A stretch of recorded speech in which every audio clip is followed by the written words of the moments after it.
Bobi Nasution dan Airlangga Hartarto, diduga terseret skandal 5,3 juta ton nikel ke China, estimasi nilai, 1,1 miliar dolar Amerika Serikat tanda kurang lebih 17 triliun rupiah.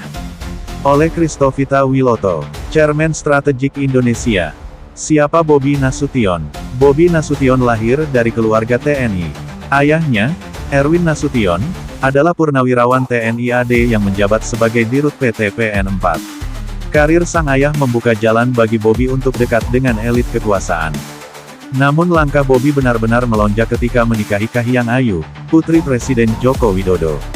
Pernikahan ini bukan sekadar urusan cinta, melainkan aliansi strategis antar dua dinasti militer dan dinasti politik baru Jokowi. Bobi kemudian menjadi wali kota Medan. Tapi di balik gaya kepemimpinan milenial dan jargon anti korupsi, publik bertanya, apakah Bobi sekadar pion strategi dinasti, atau bagian dari pusaran kekuasaan yang haus rente? Keluarga Bobi di pusaran politik dan korupsi. Sejak Jokowi menjabat Presiden, 2014, seluruh lingkar dalam keluarga diperluas jangkauannya dalam kekuasaan. Gibran Rakabuming Raka, kakak ipar Bobi, kini Wapres terpilih 2024. Kaesang Pangarep, adik ipar Bobi, Ketua Umum PSI, partai kecil yang berubah menjadi kendaraan oligarki muda.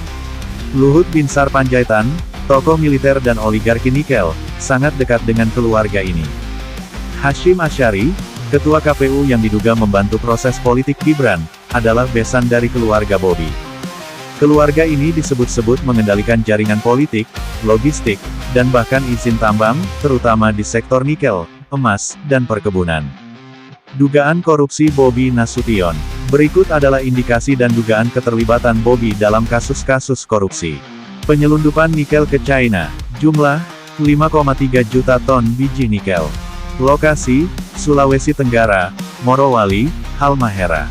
Estimasi nilai, 1,1 miliar dolar Amerika Serikat, sekitar 17 triliun rupiah. Modus, pelabuhan-pelabuhan kecil digunakan untuk ekspor ilegal via pelabuhan tidak resmi. Peran Bobi, dugaan intervensi melalui relasi dengan aparat daerah dan izin logistik. Bobi disebut hadir dalam beberapa pertemuan konsorsium pemilik smelter. Jaringan, melibatkan beberapa pengusaha asal Medan, mantan pejabat BUMN, dan oknum TNI aktif. Kasus proyek infrastruktur Medan, estimasi markup, 400 miliar rupiah dari total anggaran APBD 2,3 triliun rupiah. Bukti, audit BPK menyebut ketidaksesuaian volume dan kualitas dalam proyek drainase serta trotoar Medan. Keterlibatan, PT milik kerabat dekat istri Bobi memenangkan banyak tender. Sewa pesawat pribadi, Bobi dilaporkan sering menggunakan jet pribadi milik PT Paramount Air, 100 juta rupiah sampai 120 juta per jam. Lion Air VIP, 85 juta rupiah per jam. Sewa airport, ground handling, 25 juta rupiah sampai 50 juta per pemberangkatan. Dana ini diduga tidak tercatat dalam LHKPN dan sumber pembiayaannya misterius. Airlangga Hartarto dan politik sandera. Airlangga Hartarto adalah Menko Perekonomian dan Ketua Umum Partai Golkar. Ia dikenal sebagai anak dari Hartarto Sastro Sunarto, teknokrat Orde Baru yang lama menjadi Menteri Perindustrian. Namun pasca 2014, Airlangga bukan hanya teknokrat, tetapi menjadi broker kebijakan ekonomi pro-oligarki. Dugaan kasus korupsi Airlangga. Korupsi ekspor CPO, 2022. Terlibat dalam pusaran kasus Surya Darmadi dan Wilmar.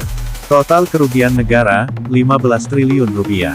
KPK sempat memanggil Airlangga, tetapi kasusnya dihentikan politik. Izin tambang dan smelter. Izin 19 smelter di Morowali dikaitkan dengan orang dekat Airlangga. Modus, pemberian kuota ekspor biji secara ilegal, terindikasi suap 500 miliar rupiah. Kasus impor gula dan beras.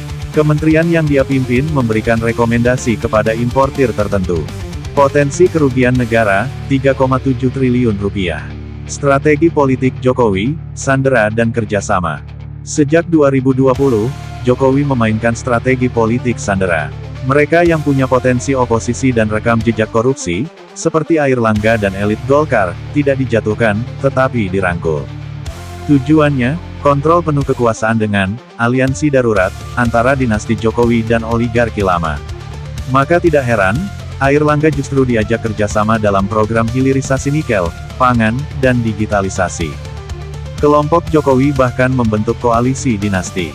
Gibran, Wapres. Kaesang, Ketum PSI.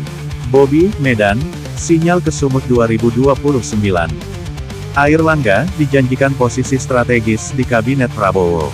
Kronologi korupsi tahun 2014 sampai tahun 2025. Tahun 2014 sampai tahun 2016.